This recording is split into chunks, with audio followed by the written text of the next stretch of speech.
Hi, and welcome to the ADHD Kids Can Thrive podcast, real talk, practical tools, and hopeful stories for parents and educators supporting kids with ADHD. I'm Kate Brownfield, your host and a certified whole person and ADHD parent coach. It's my joy to bring you advocates and experts in ADHD to help you on your own journey. For resources and coaching, visit ADHDkidscanthrive.com. Now, please enjoy this conversation. My guest today is Dr. Kate Lund. She's a clinical psychologist, peak performance coach, best-selling author, and TEDx speaker. She has trained at a number of Harvard-affiliated hospitals. She uses a strength-based approach to boost confidence in school, sports, parenting, and life. Her new book is Step Away: The Keys to Resilient Parenting. I'm really looking forward to talking to Dr. Kate today. It's going to be the Kate Show, Kate Brownfield and Kate Lund. So I'm looking forward to this. Okay, so if you could just start, I'm really curious just a little bit about your background and your journey and kind of how you got to where you are today. Sure, absolutely. Well, Kate, thank you so much for having me. And I love it. Kate and Kate, that's perfect. But yeah, thank you for having me.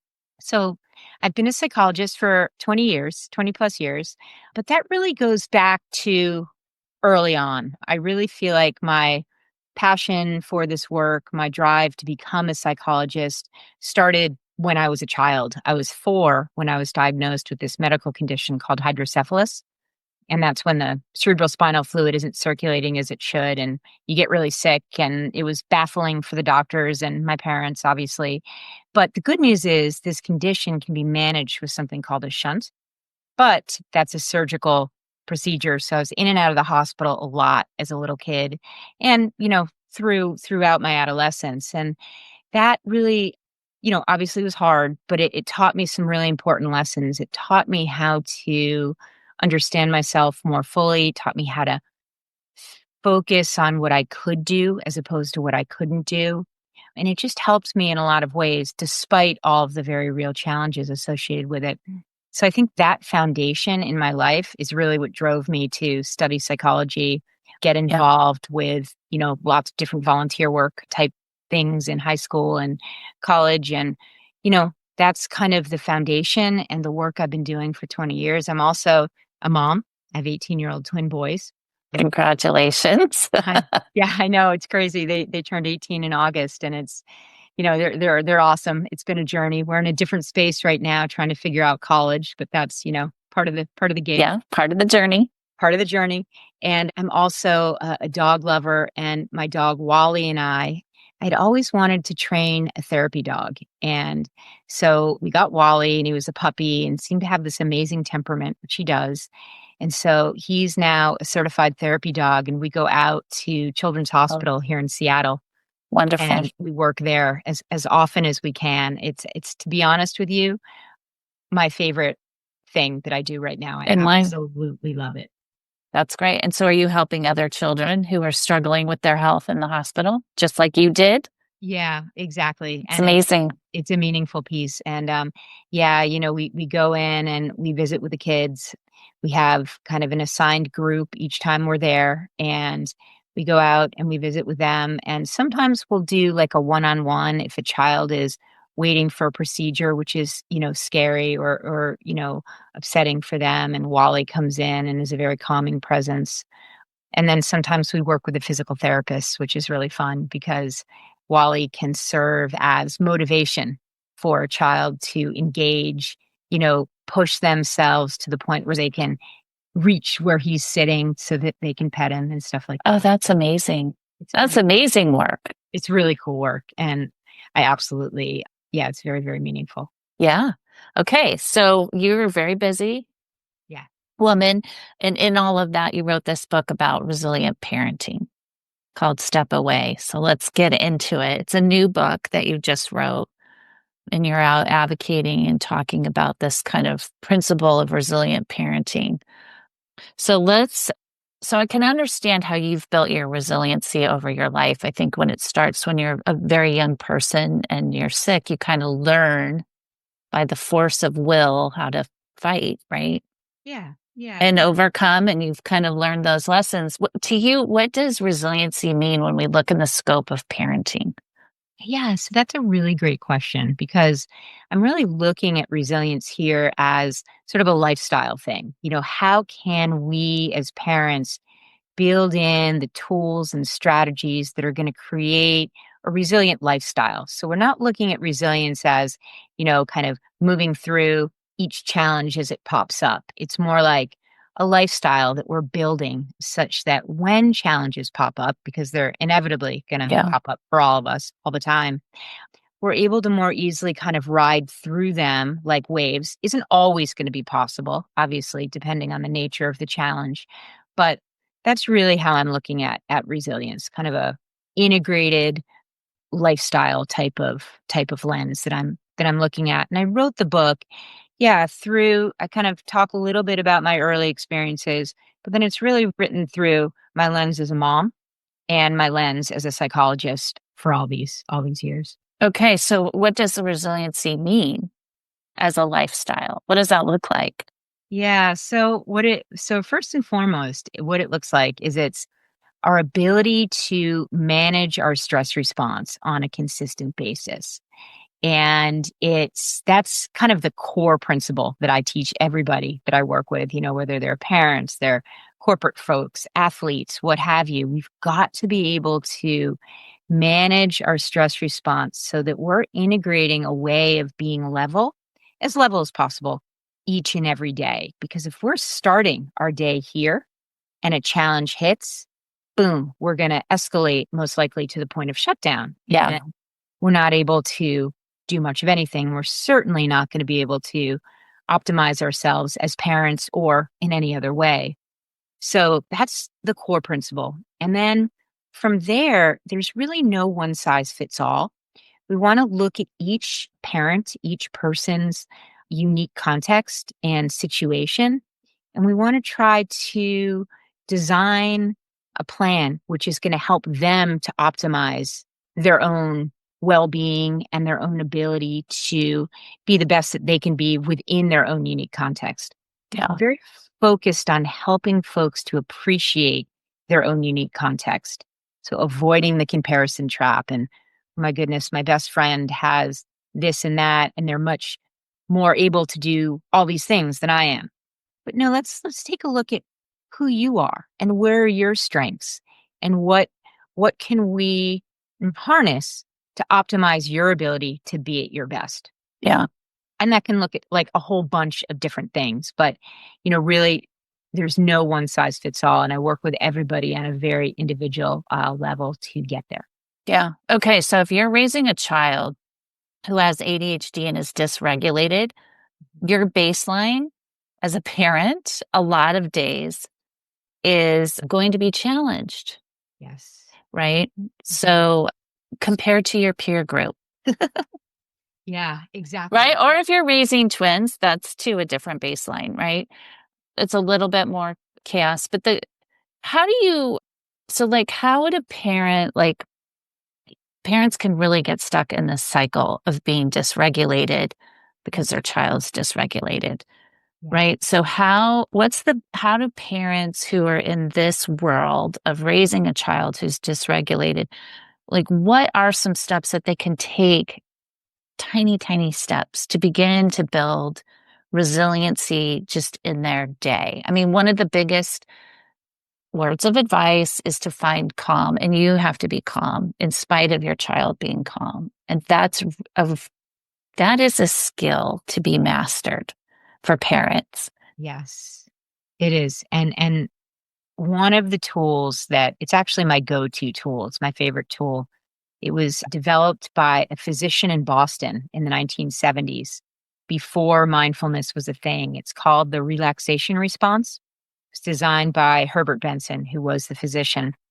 And it's a really, really simple technique to help us to self regulate in chaotic moments, but just in general.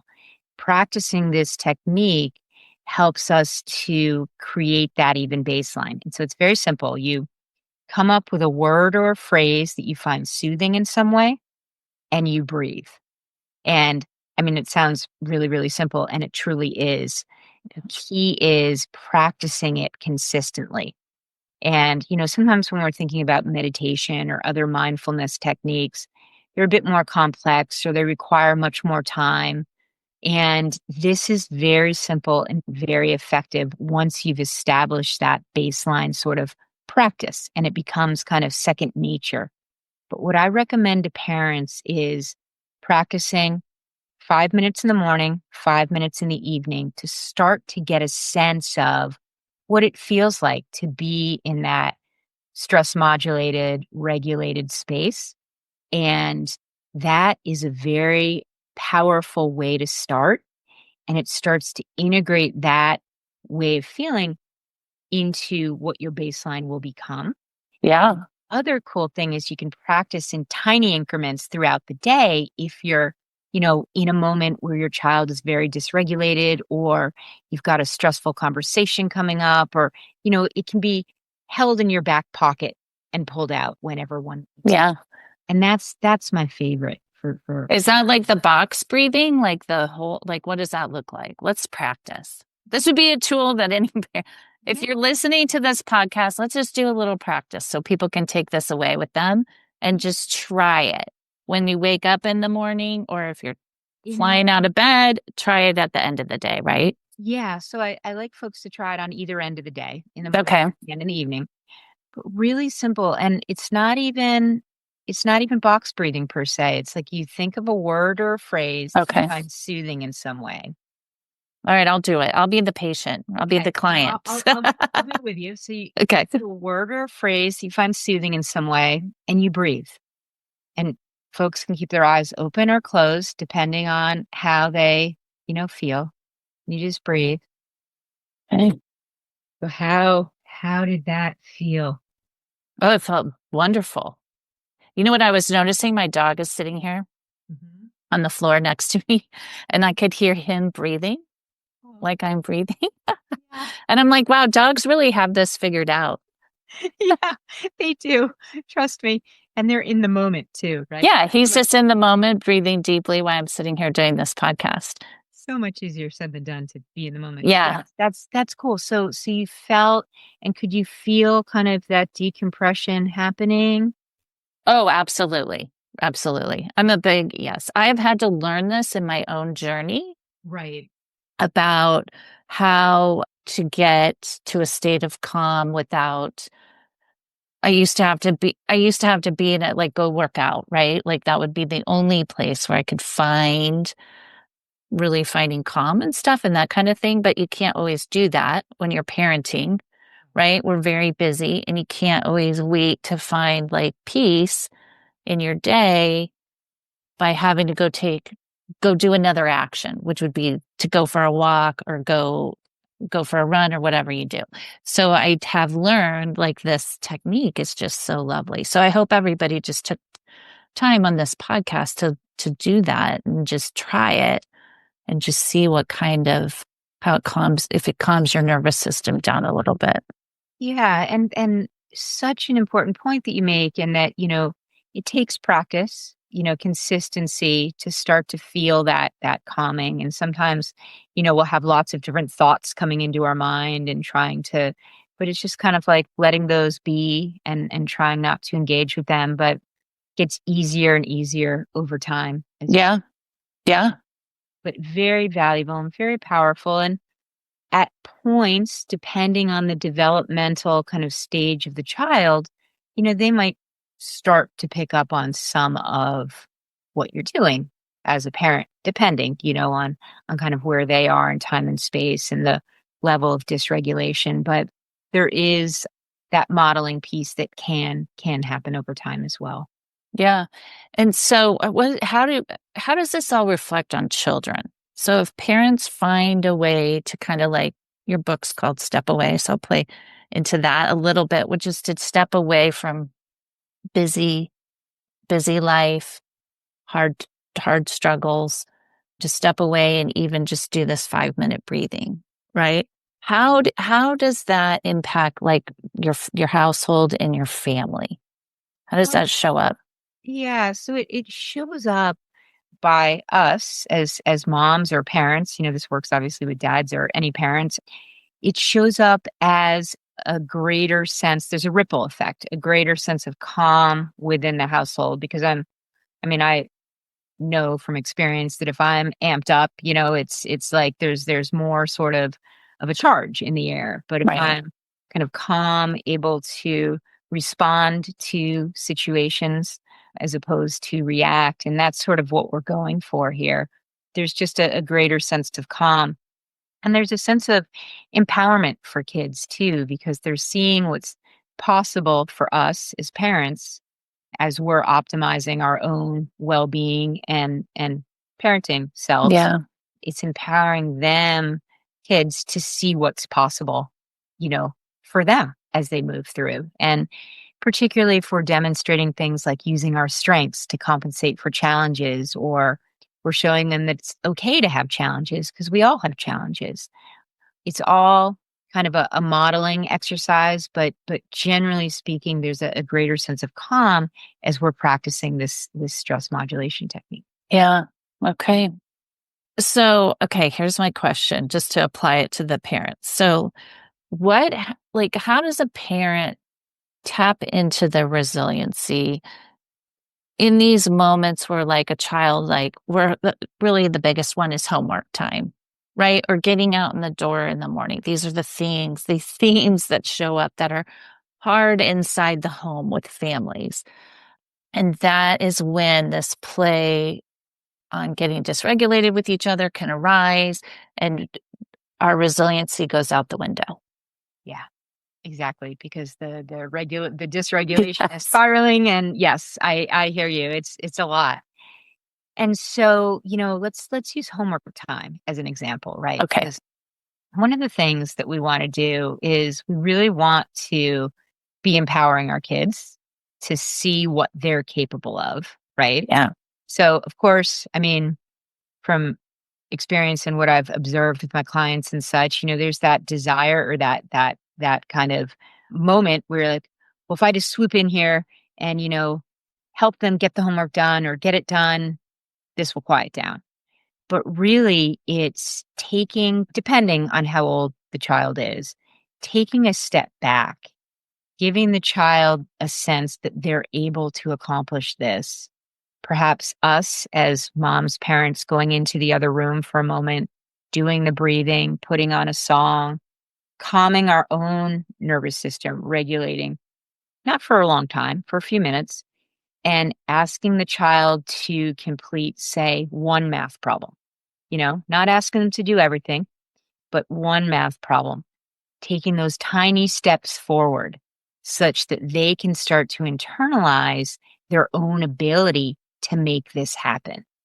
Oh, And kind of going back and forth with that same rhythm or routine until the child starts to see that, okay, I can handle this math stuff. These math problems, I can do these. And then they're able to kind of, it's like a gradual snowball effect. They're able to start getting things done. And as they start to feel more confident, the level of dysregulation tends to become a little bit less. It doesn't disappear because of, the ADHD and such and everything else that goes along with that, but there's progress and kids start to believe in themselves, and that helps across the. yeah. Which is the key, right? Which helps them for the rest of their life, to be honest. Yeah, Right? exactly. Yeah. Even just tiny steps of being capable. Exactly. And Right. that's really what we're Yeah. trying to foster in our kids as we're practicing these things ourselves. We're trying to help them internalize their own abilities Yeah. and use their strengths to compensate for the things that are hard for them. Yeah. Yeah. Okay. So, what would be a favorite tool that you would leave parents with about beyond breathing to kind of work on their resiliency, to be a little bit more aware of, like, okay, how am I going to build my resiliency as a parent? How am I going to do this how am I going to move out of the chaos and move to more calm as a parent? Like, how do I do that? Yeah. Well, so above and beyond the breathing, my favorite thing to help folks integrate and teach them is this thing called the daily wins exercise. And, in parenting, in life, as humans, we have this tendency to focus on all the things that aren't going so well, or the would have, could have, should haves, and all of that. Yeah. What I like folks to do at the end of each day is to jot down 3 to 5 things that went well so that they can see, like, oh, gosh, I came, through dinner and I thought this was a horrible day, but now I'm going to sit down and I'm going to really think through things. And what are 3 to 5 things that went well? And writing those down consistently creates a record, of, oh, wow, there are good things that are happening. There are things that, I'm accomplishing as a parent and, in the rest of my life. And that is a very powerful exercise because our hope is that it helps move the needle to a more positive space. Yeah. But at the very least, it'll move the needle to a neutral space so that we're not stuck in the would have, could have, should have, all the negative stuff. And that is very powerful in building our belief in ourselves, in our possibility, and also for our kids. It's something that we can do with them or we can encourage them to do on their own as they get older. Very, very powerful. Yeah, that's a great one. I think that's a great one to do with your kids too, because they could participate in that at a very young age Absolutely. to reflect on kind of, wow, what went right today? Absolutely. And that idea of reflecting and building a sense of awareness of who we are and how we're going to be able to flourish within our own unique context is so important. Yeah. Yeah. That's great, Kate. Okay. So as we wrap up, you've said a lot, but how would you like to wrap up today with parents who are listening, navigating this road where I know all parents want to be more resilient in their selves and in their family? Everybody really wishes for that and wants that and are struggling on like how to kind of get there. Yeah, 100%. And so, what I would really encourage folks to do is really, as best they can, focus on the possibilities on the other side of the challenges for both Yeah. themselves as parents and for their kids. And also to really appreciate their own unique context despite the challenges. Because as they're focusing on that possibility, that's really the key. Yeah. Okay. Very good. Thank you.